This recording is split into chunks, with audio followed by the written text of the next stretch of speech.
Bonjour. Alors, on va pas tarder à commencer. Vous êtes déjà nombreux, c'est très cool.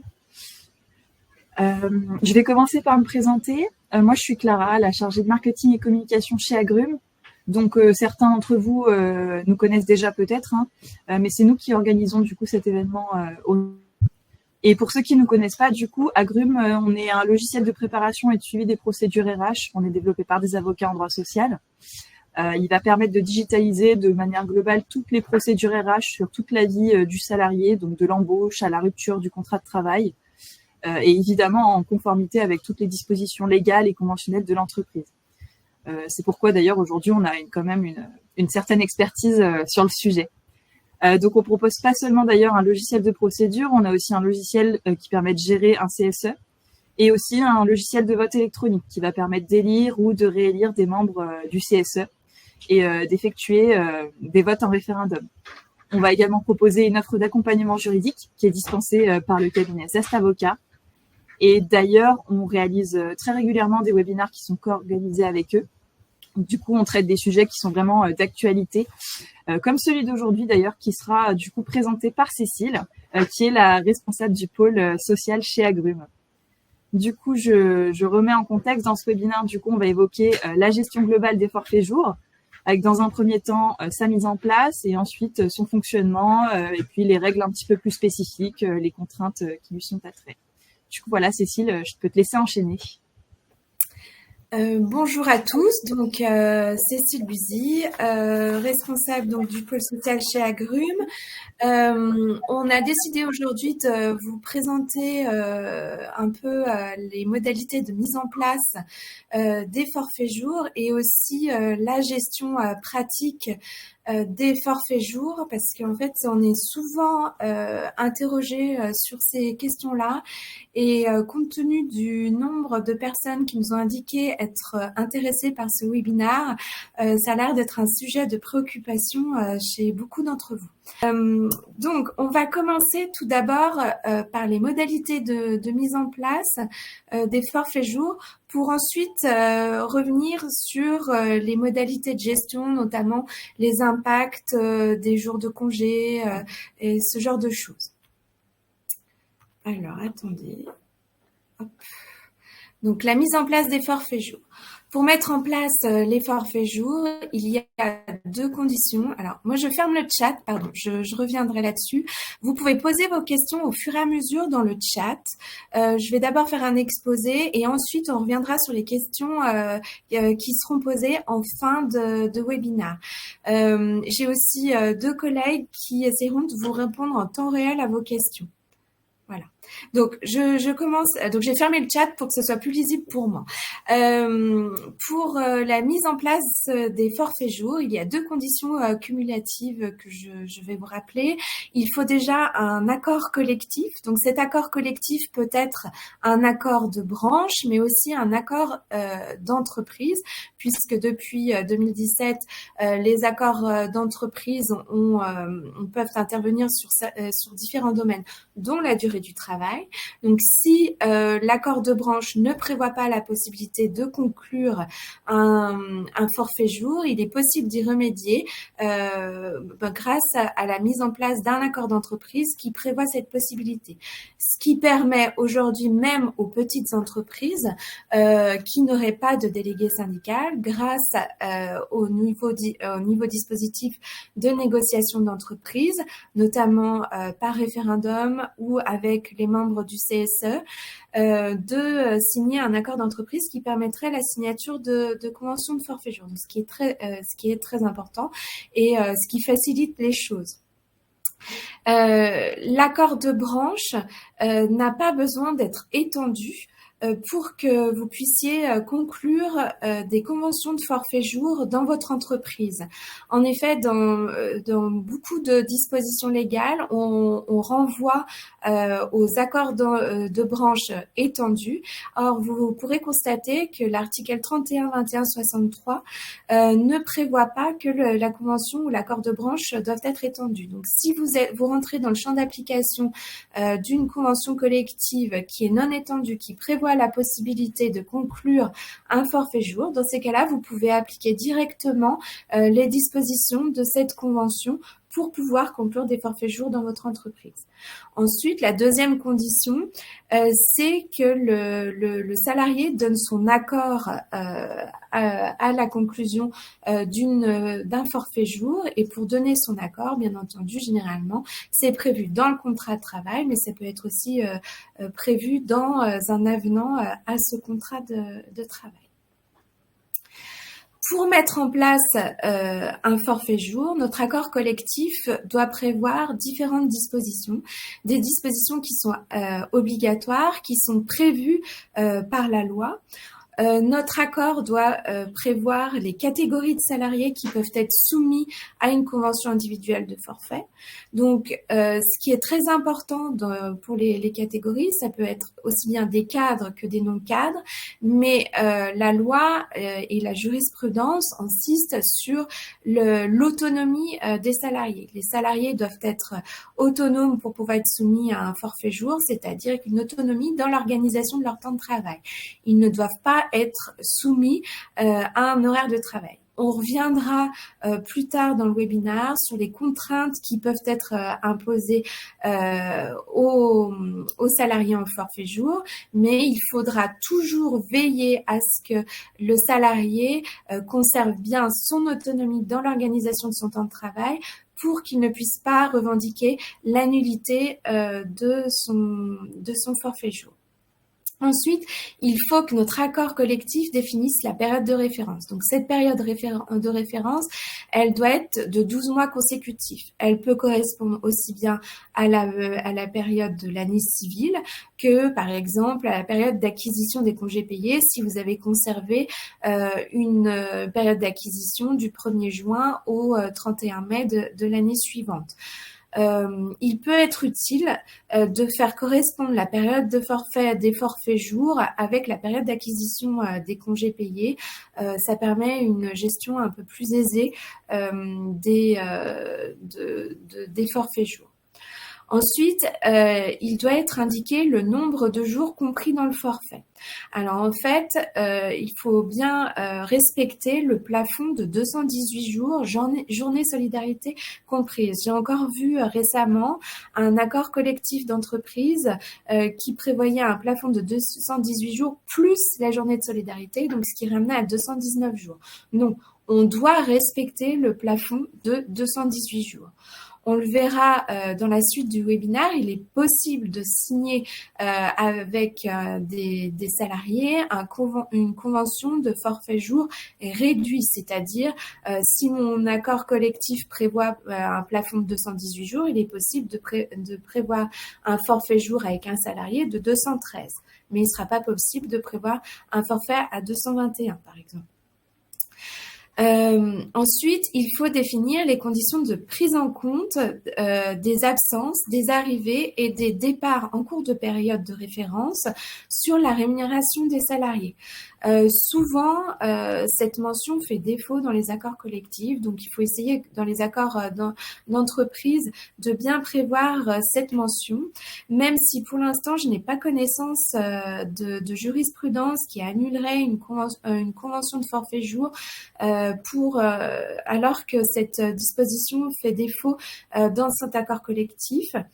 En fait, ceci s'explique qu'aujourd'hui, les dispositions qui permettent de rechercher la nullité du forfait jour, ce sont les dispositions, en fait, si vous voulez, qui veillent à la sécurité et à la santé du salarié. Donc, on obtient la nullité, enfin, les salariés obtiennent la nullité d'un forfait jour, généralement, si l'accord collectif ou l'employeur ne respecte pas les dispositions relatives à l'évaluation et au suivi de la charge de travail et au droit à la déconnexion.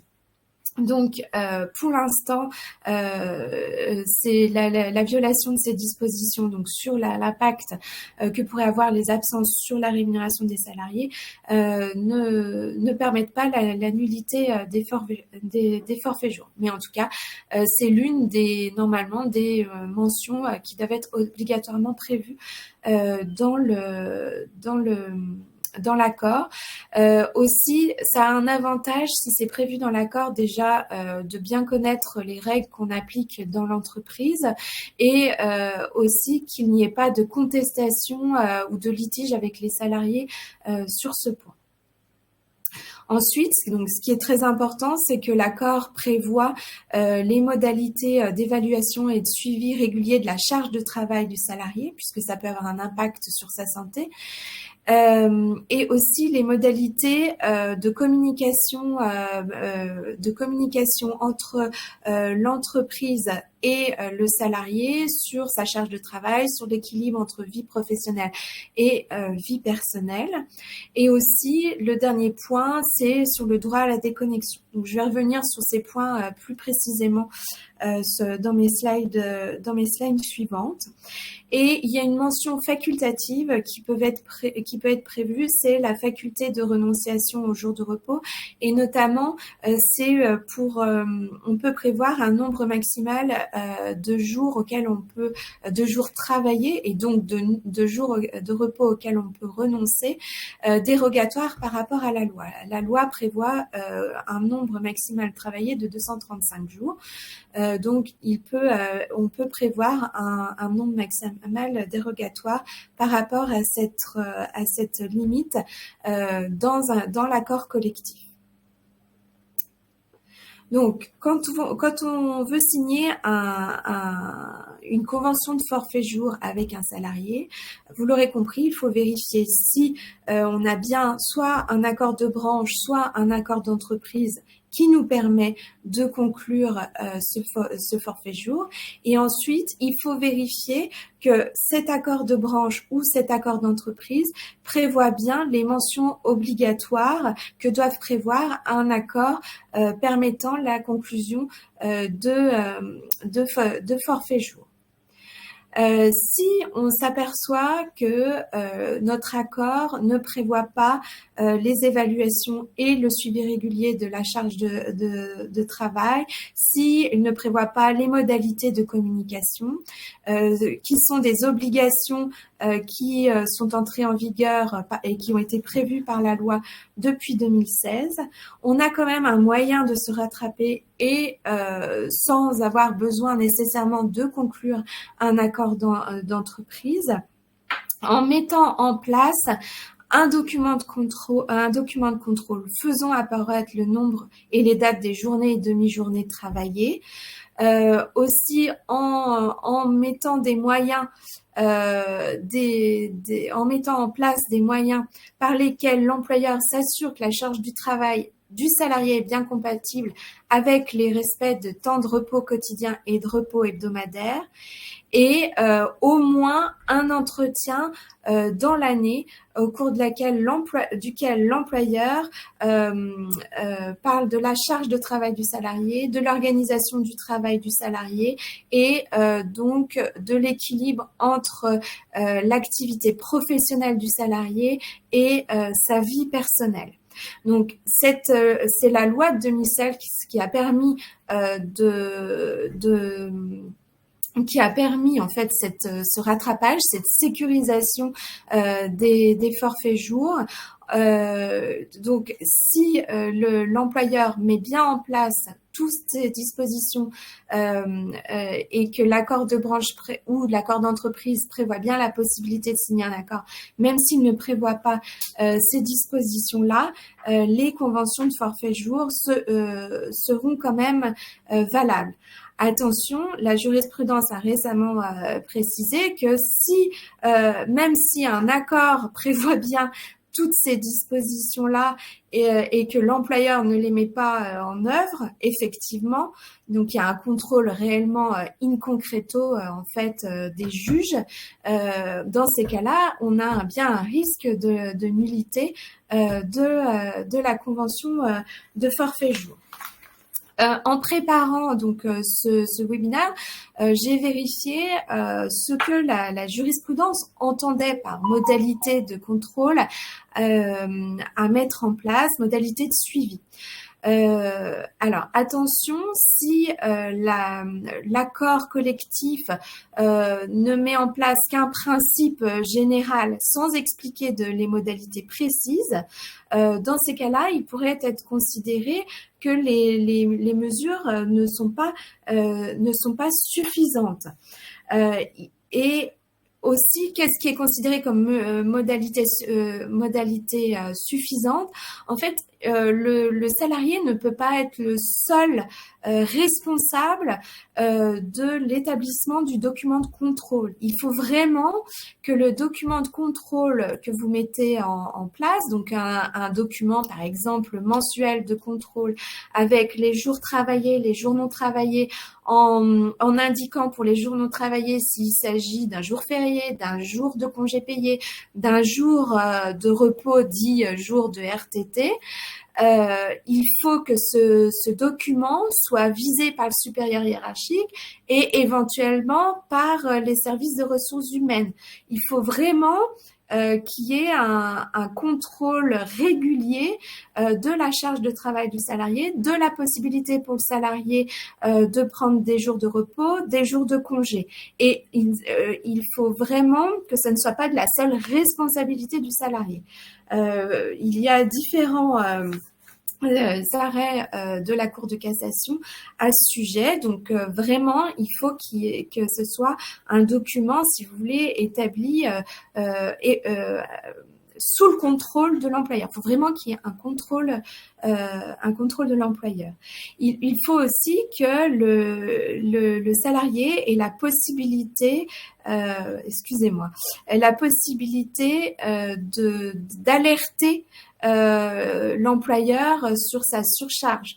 Donc en fait, il pourrait être établi dans les entreprises un dispositif d'alerte, une procédure, si vous voulez, d'alerte en cas de surcharge, pour être sûr que tout ce dispositif de contrôle, d'échange sur la charge de travail soit bien mis en place. Donc, il y a des moyens comme ça qu'on peut retrouver avec les dispositifs validés par la jurisprudence. Par exemple, il peut être précisé dans les accords que le salarié en forfait jour doit respecter 2 jours de repos hebdomadaires, lui rappeler aussi que il faut qu'il respecte les durées de repos minimales. 11 jours de repos hebdomadaire, 11 jours de repos quotidien et 35 jours de repos hebdomadaire. On pourrait aussi fixer un nombre maximal de jours travaillés par mois, par exemple.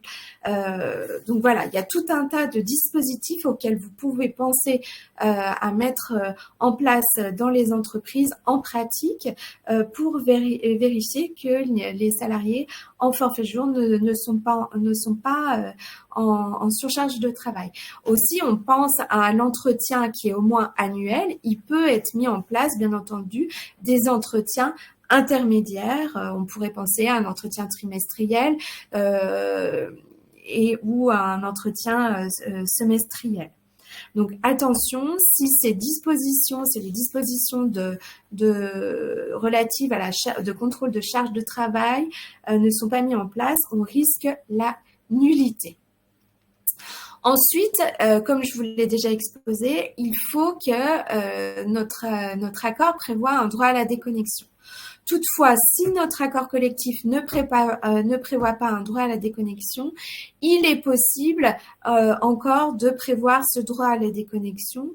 Donc, pour les entreprises de moins de 50 salariés, il n'y a aucun formalisme de requis par la loi.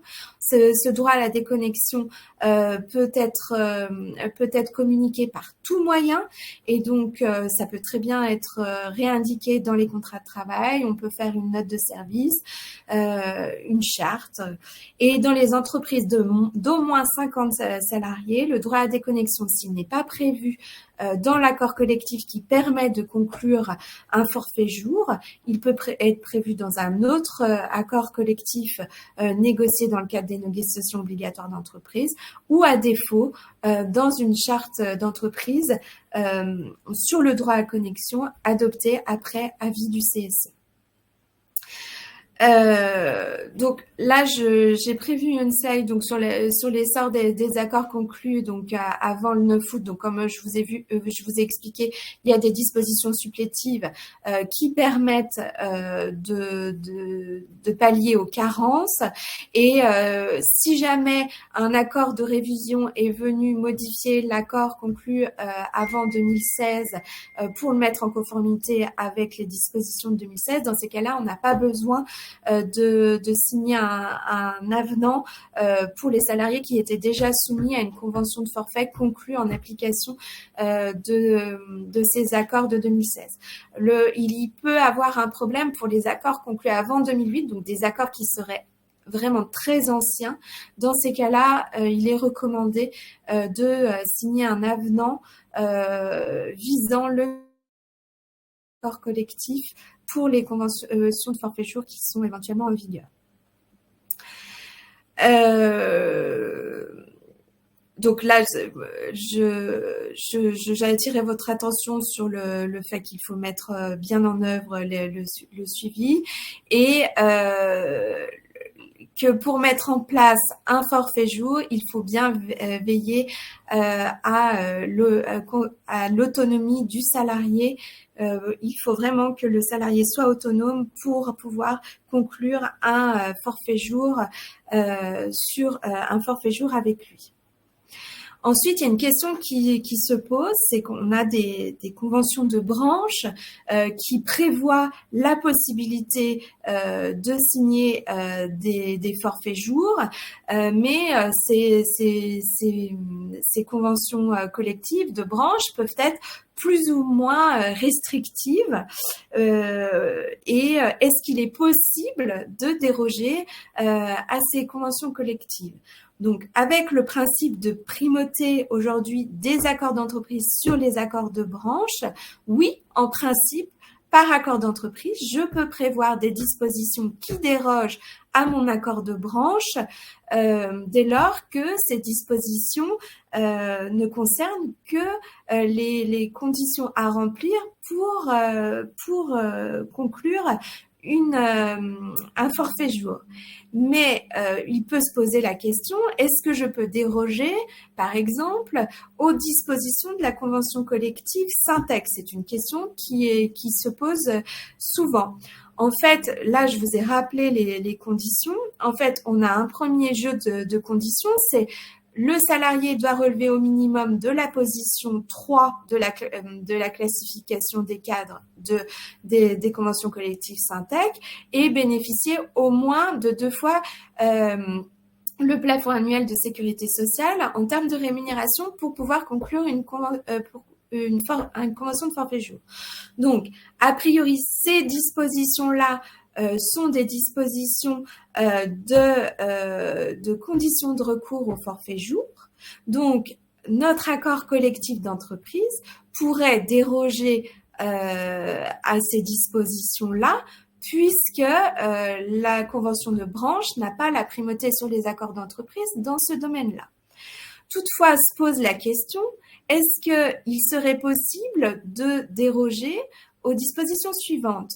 Le personnel qui bénéficie d'un forfait jour doit avoir un salaire qui doit être au moins égal à 120% du salaire minimum conventionnel de sa catégorie.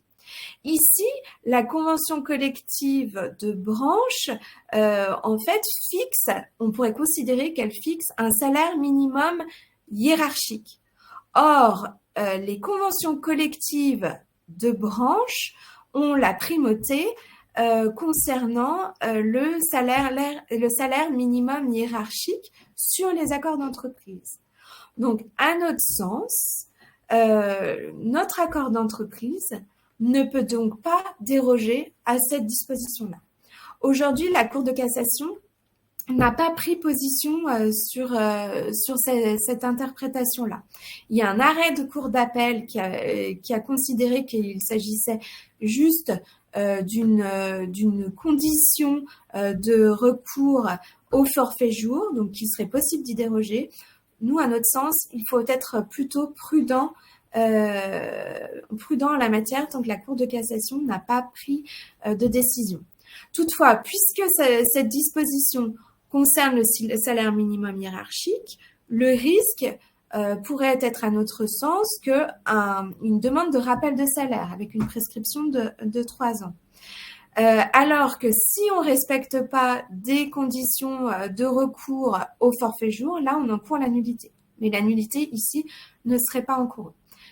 Donc voilà, il faut faire attention sur les possibilités de déroger aux accords de branche. Donc là, c'est ce que je viens de vous expliquer. Ensuite, les salariés concernés, donc comme je vous l'ai déjà expliqué, ce sont les cadres et aussi les non-cadres. Les cadres, ils doivent disposer d'une autonomie dans l'organisation de leur emploi du temps et aussi, qu'est-ce que les juges vont apprécier, c'est la nature des fonctions. Il faut que les natures des fonctions des cadres permettent en fait aux salariés de ne pas suivre l'horaire de l'atelier. Par exemple, on peut avoir des cadres qui pourraient être soumis au forfait jour parce qu'on considère qu'ils ont un niveau hiérarchique suffisant, mais en fait, s'ils doivent suivre l'horaire de leur équipe, de l'équipe qu'ils encadrent, normalement, ça ne justifie pas qu'ils aient recours au forfait jour, s'ils doivent être là pendant que leur équipe est présente. Ensuite, il y a des salariés qui sont non cadres, dès lors qu'ils bénéficient d'une réelle organisation dans leur emploi du temps. Cela peut justifier, compte tenu de leur autonomie dans l'organisation de leur emploi du temps, le recours au forfait jour. Donc là, ça peut être intéressant de négocier un accord d'entreprise, de définir les catégories de salariés qui peuvent être soumis au forfait jour en prévoyant le cas des cadres et le cas des non-cadres. Ensuite, maintenant, donc je vois que j'ai déjà pas mal bénéficié de mon temps. Il me reste un quart d'heure pour voir un peu le fonctionnement du forfait jour et pour pouvoir revenir ensuite sur vos éventuelles questions. Donc, sur le fonctionnement du forfait jour. Donc, souvent, on est interrogé parce qu'en fait, il y a une problématique. Souvent, quand on pense forfait jour, on pense à jour de repos. Ou qu'on appelle abusivement JRTT. Non, c'est pas comme ça. Le raisonnement pour les forfaits jours, c'est un nombre de jours travaillés ou un nombre de demi-journées travaillées. C'est pour ça que on doit établir pour chaque salarié en forfait jour un document avec les journées travaillées et les demi-journées travaillées. Notre salarié, on ne peut plus vérifier le nombre d'heures qu'il travaille dans la journée. On vérifie juste s'il a travaillé une journée, une demi-journée, et ça s'arrête là. Notre salarié, il est plus soumis donc à un décompte horaire, à un nombre d'heures maximales, alors que la Cour de justice européenne revient régulièrement là-dessus, ce qui a entraîné différents changements de notre législation. Mais aujourd'hui, la garantie, c'est le repos quotidien de 11 heures consécutives et le repos hebdomadaire de 35 heures consécutives. Donc, il faut bien garder cette logique. C'est pour ça qu'on revient sur le forfait jour réduit. En fait, mon forfait jour, il peut être conclu jusqu'à 218 jours. Donc, on va considérer dans le langage commun qu'un salarié en forfait jour, 218 jours est un salarié à temps complet. C'est un abus de langage et en fait, on peut très bien décider par convention individuelle que le salarié, par exemple, un salarié qui ne veut pas travailler ses mercredis, travaillera donc un nombre de jours inférieur à 218 jours. La question qui m'est posée souvent, c'est comment je le fais. Un salarié qui ne travaille pas le mercredi, est-ce que je dois lui laisser le même jour de repos au-delà de 218 jours que les salariés en 218 jours. En fait, ça, c'est de la négociation, de voir votre organisation. En fait, vous décidez avec le salarié non pas d'un nombre de jours de repos, mais d'un nombre de jours qu'il doit travailler. Donc, vous devez prendre sur un exemple type sur un calendrier, compter le nombre de mercredis, enlever le nombre de jours de congés payés sur une année avec des congés payés et déterminer à peu près le nombre de jours de travail que le salarié devra travailler dans l'année. Et à chaque fois qu'il ne travaillera pas, soit il posera un jour de congé payé, soit un jour de repos. Donc un mercredi non travaillé sera un jour de repos. Voilà. Je vous confirme donc les forfaits jours réduits, ça a été validé par la jurisprudence. Et attention, un forfait jour réduit n'est pas un temps partiel. Donc le contrat de travail d'un forfait jour réduit n'a pas à respecter les dispositions relatives au temps partiel. Par contre, pour vérifier que le salarié en forfait jour réduit bénéficie bien de la rémunération minimale à laquelle il doit bénéficier, on fait un prorata, on prend le salaire minimum garanti pour les 218 jours et on détermine le salaire minimum garanti pour le forfait jour réduit en faisant une règle de proportionnalité. Donc ici, j'ai remis, alors c'est pas forcément pour le forfait jour réduit, en fait c'est les modalités de calcul en fait du nombre de jours ouvrés de repos. En fait, chaque année, nous allons avoir un nombre de jours, donc par exemple 218 jours travaillés. Chaque année doit être fait l'exercice de déterminer et de communiquer aux salariés en forfait jour le nombre de jours de repos complémentaires, en fait, ou de JRTT dont ils peuvent bénéficier. Et ce nombre de jours est déterminé en fonction du nombre de jours calendaire dans l'année, du nombre maximum de jours travaillés dans l'année, du nombre de jours repos hebdomadaire et du nombre de jours de congés payés et du nombre de jours fériés. Donc, en 2024, les salariés en forfait jour 218 jours ont le droit à 9 jours de repos complémentaires. Et souvent, en fait, il y a une confusion qui est faite et je vois souvent dans des contrats de travail un nombre de jours travaillés avec un nombre garanti de jours de repos. Et donc là, c'est parce qu'on a mélangé la notion de jours travaillés à travailler et de nombre de jours de repos que les salariés souhaitent en fait. Donc dans ces cas-là, ça signifie que si votre nombre de jours de repos est fixé dans le contrat, vous vous êtes engagé à respecter ce nombre de jours de repos complémentaires.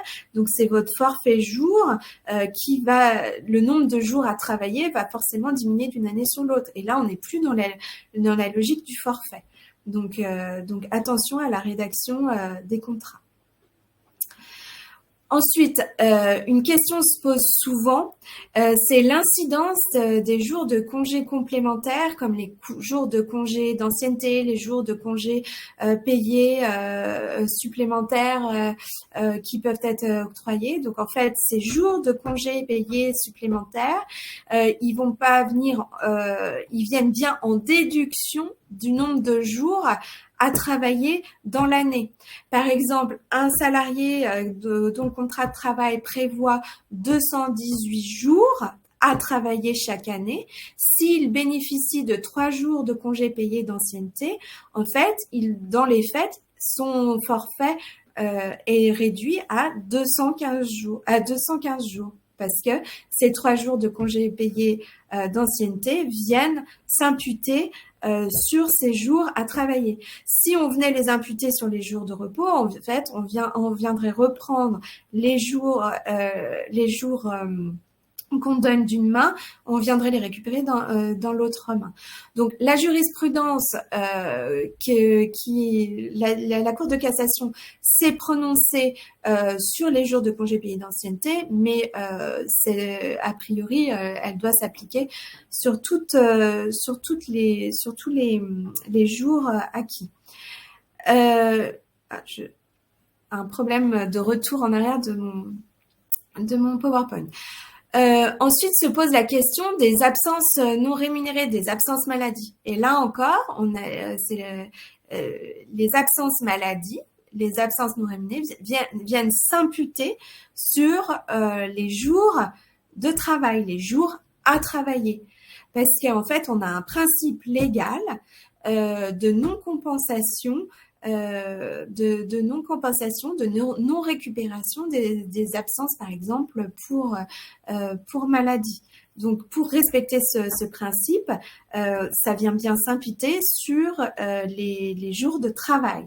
Après, il y aura des incidences sur la rémunération, mais il faut bien distinguer l'imputation sur les jours de travail et les impacts que cela peut avoir en termes de rémunération. Donc là, c'est la même chose.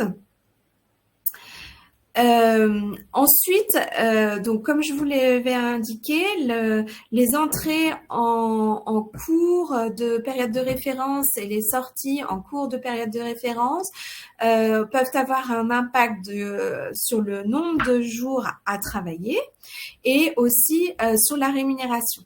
Donc généralement, c'est un prorata qui se fait quand on a une entrée en cours d'année. Il va falloir vérifier en fonction du nombre de jours calendaires qui restent dans l'année, le nombre de jours qu'il serait à travailler. Et là, comme on n'aura pas de congés payés acquis en fonction de la période d'acquisition, le nombre de jours peut être plus important. Donc là, il est intéressant que ce soit indiqué les modalités de calcul dans les accords collectifs pour que les règles soient claires, notamment en cas de sortie. Donc, une question se pose, est-il possible de dépasser ce plafond de 218 jours? Parce qu'on a parlé du plafond, de la possibilité de réduire ce plafond et aussi de l'imputation des différentes absences sur ce plafond de jours travaillés. Donc oui, il est possible de dépasser ce plafond grâce au dispositif de la renonciation aux jours de repos que j'ai déjà évoqué en amont et l'alimentation du CET. Donc ce sont deux dispositions légales. Il n'est plus possible, comme c'était possible avant, de reporter les jours de RTT non pris sur l'année suivante comme c'était possible. Maintenant, les deux dispositifs qui existent, c'est la renonciation aux jours de repos ou l'alimentation du CET. Donc, la renonciation aux jours des repos doivent être prévues par un accord qui est valable pour 1 an avec le salarié. On doit prévoir, dans ces cas-là, le nombre de jours auxquels renonce le salarié, sachant que le plafond est prévu normalement dans l'accord collectif. S'il n'est pas prévu par l'accord collectif, c'est la loi qui prévoit et on peut travailler au maximum 235 jours par an. Et la renonciation à ces jours de repos sera monétisée avec une majoration d'au moins 10%. Il est possible aussi de prévoir le report de certains jours de congés payés, mais attention, ça doit être prévu par un accord collectif. C'est les dispositions de l'article L3141-22 qui le prévoit. Et dans ces cas-là, l'accord collectif doit prévoir les effets de ce report de congés payés qui peut se faire que jusqu'au 31 décembre de l'année suivant, l'année au cours de laquelle ils auraient dû être pris. Et ça prévoit, dans ces cas-là, d'augmenter le nombre de jours travaillés sur l'année pendant lequel les congés payés sont reportés et une diminution du nombre de jours à travailler l'année suivante. Donc, ça doit être prévu par accord collectif. Attention. Ensuite, une question qui revient souvent, c'est à quelles contraintes les salariés en forfait jour peuvent-ils être soumis? Et ça, c'est une question très importante. L'autonomie du salarié, c'est une condition de validité de la convention en forfait jour. Un salarié peut obtenir la nullité de son forfait s'il prouve qu'il n'a pas l'autonomie nécessaire pour être soumis à une convention de forfait jour. La nullité de la convention de forfait jour, ça entraîne de fait un décompte en heures, donc un rappel d'heures supplémentaires sur 3 ans. Donc, le forfait jour est incompatible avec une obligation de pointage. On ne peut pas demander à un salarié en forfait jour de pointer. C'est là encore la Cour de cassation qui est venue le préciser en 2023. On ne peut pas sanctionner un salarié en forfait jour parce qu'il est absent pendant les plages horaires de son équipe. Par contre, on peut imposer à un salarié forfait jour d'être présent pour recevoir de la clientèle. C'était en 2022, dans une clinique vétérinaire, on a imposé à une personne en forfait jour d'être présente pour recevoir la clientèle certaines journées et demi-journées. Donc, ça a été validé. On peut imposer à un salarié d'être présent à la fermeture d'un magasin pour fermer le magasin ou d'effectuer des permanences. On peut aussi imposer à un salarié en forfait jour des astreintes. Mais il n'est pas possible d'imposer un horaire, un emploi du temps, des plannings. J'ai différentes références, donc ça a été souvent rappelé. On ne peut pas imposer à un salarié de pointer 4 fois par jour. Donc c'est tout un tas de choses. Donc dès qu'il faut éviter toute référence horaire, mais on peut contraindre un salarié sans remettre en cause son autonomie à être présent dès lors que ses fonctions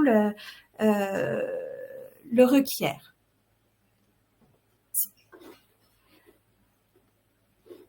Bon, ensuite, les accords, je voulais simplement rappeler que les accords sur les forfaits jour doivent prévoir des modalités de suivi, et notamment, je voulais vous rappeler que le CSE doit être consulté régulièrement et informé sur le suivi de la charge de travail et des forfaits jours dans le cadre de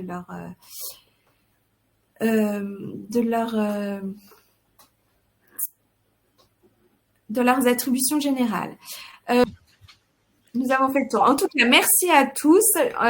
C'est un sujet qui intéresse beaucoup de monde. Et merci à tous pour votre attention. Oui, merci à toi, Cécile.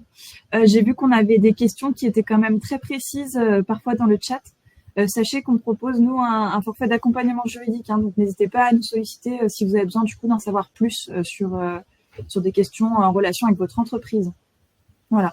Et du coup, merci à tous pour votre présence, vos questions.